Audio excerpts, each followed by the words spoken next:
Hey, what's up everybody? How you doing? Welcome back to Karpo Gaming and another Sonic Frontiers. This is my review. Now, I got a chance to play this earlier. Oh boy, did I have a fantastic time. In today's video, we're going to be going over a review for Sonic Frontiers. And yeah, it's a good one. Sega outdid themselves with this. So once again, thanks for watching everybody. Without further ado, ladies and gentlemen, let's get started. We're going to break it down into 5 categories: stories, graphics, gameplay. Of course, we want to have replayability. Last but not least, the fun factor. Let's start off with the story. Now, the story of Sonic is all about him rescuing his friends from a lost, mysterious island. Yep, you are in an open world kind of game, right? You have open zones in this world. It all starts off with Dr. Eggman. Yeah, he's back. He gets sucked into this world, and after that, so does Sonic and his friends. It is up to you to get your friends back. Yep, it's going to be a whole bunch of good time. Don't want to kind of spoil a lot of the game for you, but the story is pretty good. Nothing is going to knock it out the park for you and say, oh my god, it's the best game ever, but the story is there.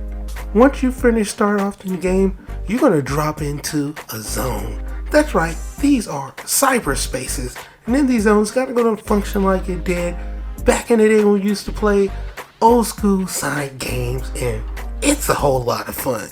And then it opens up to the open zones. From here, the story is going to pick up after you gather enough materials and head into where you need to speak with some of your friends that are captured. This is going to play throughout the whole story of Sonic Frontiers. It will be small mini cutscenes and big cutscenes after you unlock vaults, after you talk to your friends. So get excited because there's a whole lot of cool cutscenes in the game and you're going to have a whole lot of fun with the story. Like I said, try not to spoil too much, but everything that you do is all part of the story. From you fighting off baddies to you just doing random missions in the map, from you collecting jewels, collecting those emeralds, as well as you helping out your friends, is all going to be little small bits and parts of the story, and it's pretty cool. So yeah, when it comes to the story, it's pretty fantastic. Nothing is going to knock it out the park. So for me, for the story, it's getting a 3 out of 5. Now, let's talk about the graphics, because Sonic Frontiers, at least on the Nintendo Switch, is going to be in 720p undocked, and it still looks really good. But it is going to be in 1080p when it's docked, and it looks fantastic. Look, there's really no difference in between all the different versions except for the fidelity of the graphics. I really didn't see any dip. And then when it comes to the game, you might think it's on rails, but you really are the person who is in control, and you just use the rails to run around the whole map. Kind of, get you from point A to point B a whole lot faster. So the graphics is absolutely fantastic, especially on the Nintendo Switch. I had a whole lot of fun playing with it, and I think you're going to be very surprised with the graphics, especially on the Nintendo Switch. Of course, if you're playing on PlayStation 5 or you playing on Xbox Series X and S, of course you can go all the way up to 4K with it. And of course it's going to look a little bit better, right? But this is footage from the Nintendo Switch. Looks absolutely phenomenal. From the cutscenes to the gameplay, there's really no lag. And yes, hovering around 30 frames per second, and look, it looks fantastic. So for me, the graphics is absolutely fine on the Nintendo Switch, and I really didn't have any issues with it at all. So for me, the graphics is getting 5 out of 5. Yeah, it's on the Nintendo Switch. Yeah, it's only going to be in 720p docked and 1080p undocked, but it's still cool. Now let's talk about the gameplay. Well, the gameplay is absolutely phenomenal. Sonic is at his best in Sonic Frontiers.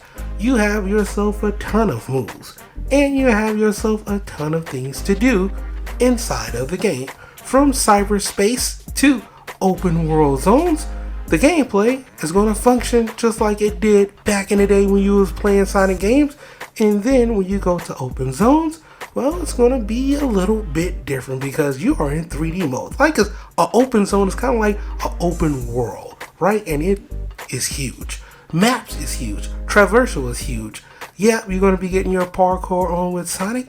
And of course, you're going to have open bosses, mini bosses, and huge bosses to end the zones as well. Like this guy right here. You see this guy in the trailer, you might have thought this was a huge boss. It's actually just a little mini boss, but he's huge, right? So yeah, the Strider is absolutely one of the bosses that you can run into in the second zone, and you're gonna have a whole lot of fun with it. There's so much to do in Sonic Frontiers, from you upgrading yourself to you talking to your friends, to the cutscenes, to getting materials. Look, the loop cycle is really fun, and the gameplay is absolutely phenomenal. 5 out of 5 for the gameplay. Now let's talk about the replayability. We just talked about those lovely zones, right? The cyberspaces. All of these are going to be different. I haven't ran across one where I thought it was like another one. They all felt different, looked different too. They have some that was a little similar as far as aesthetics is concerned, but they all function different, and boy, are they really challenging. The cool part about it is you can come back and do it 2, 3, 4 times, because there are challenges inside of those zones. When you get back to the outside, there is huge amounts of puzzles, some easy like this one, and some that are really challenging and have you scratching your head. And yeah, kind of like you, Sonic and Tomb Raider all together inside of this game. So it's really cool. From all of the different pieces that you get to upgrade Sonic. The gameplay is fantastic. The graphics is fantastic. So far, I'm loving Sonic Frontiers. So for the replayability, yeah, it is a whole lot of replay, because there's so much things to do on the map. From taking out huge bosses to mini bosses, to getting your Tomb Raider on and figuring out puzzles, or just traversing the map and picking up materials. There is so much to do, and that's why when it comes out of replayability, I'm gonna give it a 4 out of 5, because I did have a whole lot of fun, even though sometimes it might be just a little bit repetitive. But when it comes to the fun factor of the game, spot on, 5 out of 5. Sonic Frontiers is probably one of the funnest Sonic games that I've played, and it is absolutely phenomenal when it comes to the fun factor. The music in the game is spectacular. The enemies in the game are very challenging, and the puzzles in the game are also challenging as well. So all in all, I had a fantastic time with Sonic Frontiers. For me, Sonic Frontiers, an 8 out of 10, and an instant classic on the Nintendo Switch. But for right now, that's pretty much going to for the video. I hope you truly enjoyed this review. As always, if you are new to the channel, how you doing, and welcome. Don't forget to subscribe. Right here at Karpo Gaming, upload a wide variety of videos, range from updates, tips and tricks, guides and news, and a whole lot more. So hopefully you enjoyed this video. Once again, thank you everybody for all your love and support. As always, I'll be seeing y'all in the next one. Later.